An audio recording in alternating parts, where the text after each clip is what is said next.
ओम श्री गणेशाय नमः। ओम श्री परमात्मने नमः। आप सभी का एक गीता प्रेम धारा चैनल में हार्दिक स्वागत है। सभी गीता प्रेमी साधकों को सादर प्रणाम के साथ जय श्री कृष्ण।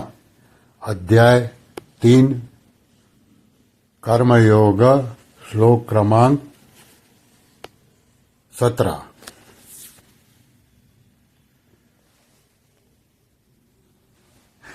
संसार से संबंध विच्छेद करने के लिए जो अपने कर्तव्य का पालन नहीं करता, उस मनुष्य की पूर्व श्लोक में ताड़ना की गई है। परंतु जिसने अपने कर्तव्य का पालन करके संसार से संबंध विच्छेद कर लिया है, उस महापुरुष की स्थिति का वर्णन भगवान ये श्लोक में करते हैं। यस्त्वात्मरतिरेव स्याद् आत्मतृप्तश्च मानवः आत्मन्येव च संतुष्टस्तस्य कार्यं न विद्यते। अभी इसका अर्थ देख ले। परंतु जो मनुष्य अपने आप में ही रमण करने वाला और अपने आप में ही तृप्त तथा अपने आप में ही संतुष्ट है, उसके लिए कोई कर्तव्य कर्म नहीं है। इसकी व्याख्या देखें। स्वामी रामसुखदास जी ने समझाया है, बहुत अच्छी तरह समझाया है। यस्त्वात्मरतिरेव स्यात् आत्मतृप्तश्च मानवः आत्मन्येव च संतुष्टस्। यहाँ तू यानी कि परंतु पद पूर्व श्लोक में वर्णित अपने कर्तव्य का पालन न करने वाले मनुष्य से कर्तव्य कर्म के द्वारा सिद्धि को प्राप्त महापुरुष की विलक्षणता बताने के लिए प्रयुक्त हुआ है। जब तक मनुष्य अपना संबंध संसार से मानता है, तब तक वह अपनी रति यानी कि प्रीति इंद्रियों के भोगों से एवं स्त्री पुत्र परिवार आदि से तृप्ति भोजन यानी कि अन्न जल से तथा संतुष्टि धन से मानता है। परंतु इसमें उसकी प्रीति तृप्ति और संतुष्टि न तो कभी पूर्ण ही होती है और न निरंतर ही रहती है। कारण कि संसार प्रतिक्षण परिवर्तनशील जड़ और नाशवान है तथा स्वयं सदा एक रस रहने वाला चेतन और अविनाशी है। तात्पर्य है कि स्वयं का संसार के साथ लेस मात्र भी संबंध नहीं है। अतः स्वयं की प्रीति तृप्ति और संतुष्टि संसार से कैसे हो सकती है? किसी भी मनुष्य की प्रीति संसार में सदा नहीं रहती। यह सभी का अनुभव है।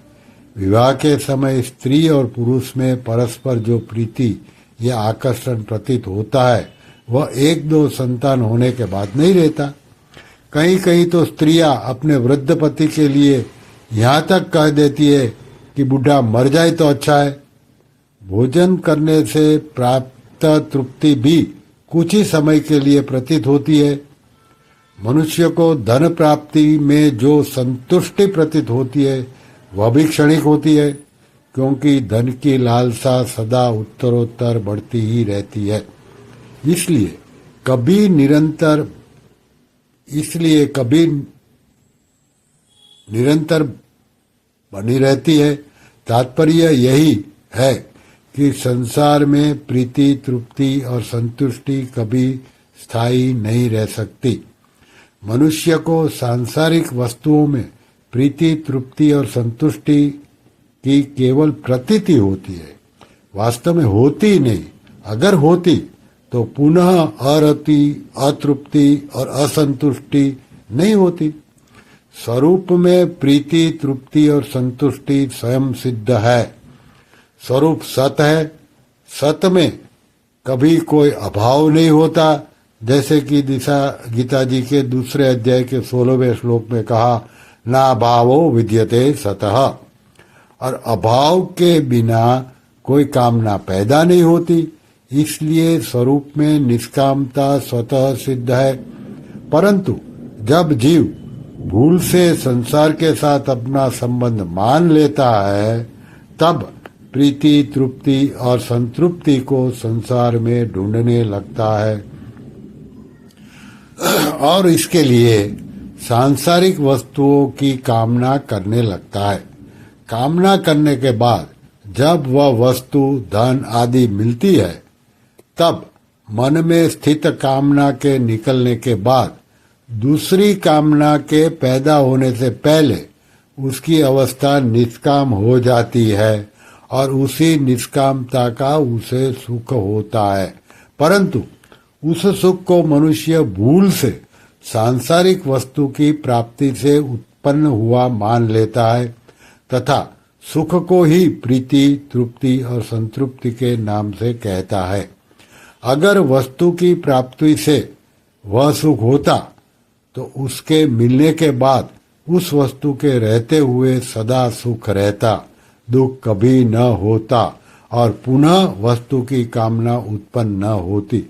परंतु सांसारिक वस्तुओं में कभी भी पूर्ण यानी कि सदा के लिए प्रीति, तृप्ति और संतुष्टि प्राप्त न हो सकने कारण तथा संसार में ममता का संबंध बना रहने के कारण वह पुनः नई नई कामनाएं करने लगता है। कामना उत्पन्न होने पर अपने में अभाव का तथा काम्य वस्तु के मिलने पर अपने में पराधीनता का अनुभव होता है।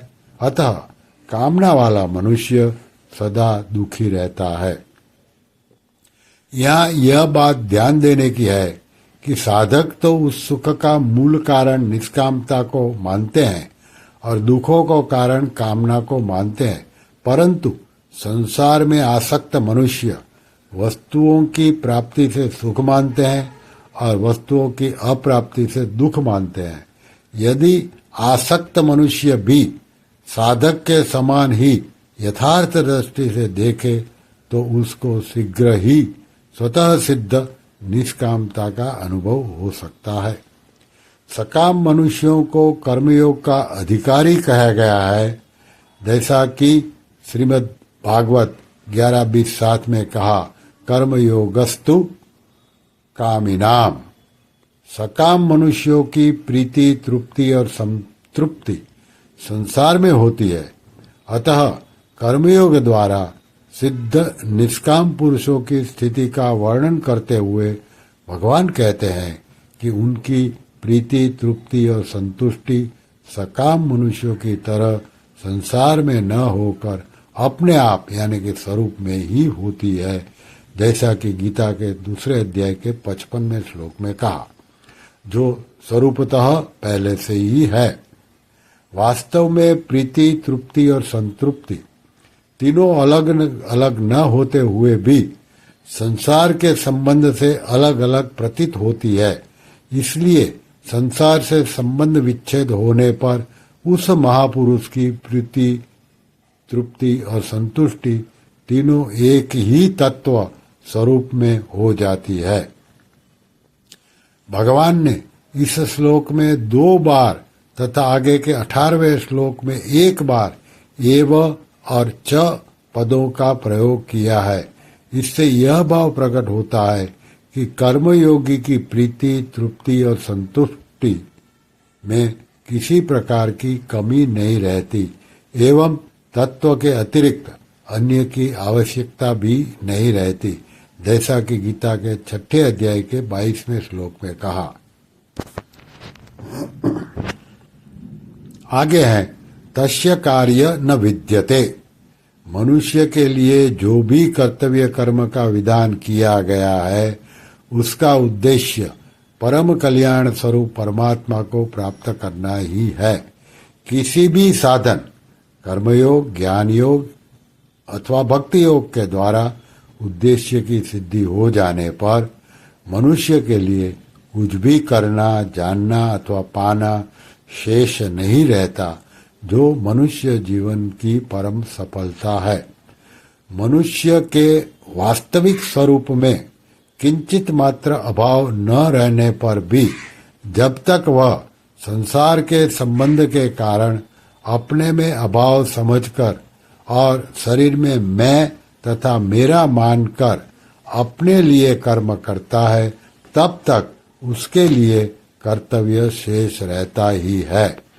परंतु जब वह अपने लिए कुछ भी नहीं करके दूसरों के लिए अर्थात शरीर, इंद्रिया, मन, बुद्धि, प्राणों के लिए, माता पिता, स्त्री, पुत्र, परिवार के लिए, समाज के लिए, देश के लिए और जगत के लिए संपूर्ण कर्म करता है, तब उसका संसार से संबंध विच्छेद हो जाता है। संसार में सर्वथा संबंध विच्छेद होने पर उसका अपने लिए कोई कर्तव्य शेष नहीं रहता, कारण कि संसार में कोई भी क्रिया नहीं होती। जो भी क्रिया होती है कारण कि स्वरूप में कोई भी क्रिया नहीं होती। जो भी क्रिया होती है संसार के संबंध से ही होती है और सांसारिक वस्तु के द्वारा ही होती है। अतः जिनका संसार से संबंध है उन्हीं के लिए कर्तव्य है। कर्म तब होता है जब कुछ न कुछ पाने की कामना होती है, और कामना पैदा होती है अभाव से। सिद्ध महापुरुष में कोई अभाव होता ही नहीं, फिर उनके लिए करना कैसा? कर्मयोग के द्वारा सिद्ध महापुरुष की रति, तृप्ति और संतुष्टि जब अपने आप में ही हो जाती है, तब कृतकृत्य, ज्ञात ज्ञातव्य और प्राप्त प्राप्तव्य हो जाने से वह विधि निषेध से ऊंचा उठ जाता है। यद्यपि उस पर शास्त्र का शासन नहीं रहता, तथापि उसकी समस्त क्रियाएं स्वाभाविक ही शास्त्रानुकूल तथा दूसरों के लिए आदर्श होती है। यहाँ तस्य कार्यन विद्यते पदों का अभिप्राय यह नहीं है कि उस महापुरुष में कोई क्रिया होती ही नहीं। कुछ भी करना शेष न रहने पर भी उस महापुरुष के द्वारा लोक संग्रह के लिए क्रियाएं स्वतः होती है। जैसे पलकों का गिरना उठना, श्वासों का आना जाना, भोजन का पचना आदि क्रियाएं स्वतः प्रकृति में होती है, ऐसे ही उस महापुरुष के द्वारा सभी शास्त्रानुकूल आदर्श रूप क्रियाएं भी कर्तृत्वाभिमान न होने कारण स्वतः होती है। श्री कृष्ण शरणं मम, श्री कृष्ण शरणं मम, श्री कृष्ण शरणं मम। ओम श्री कृष्णार्पणमस्तु।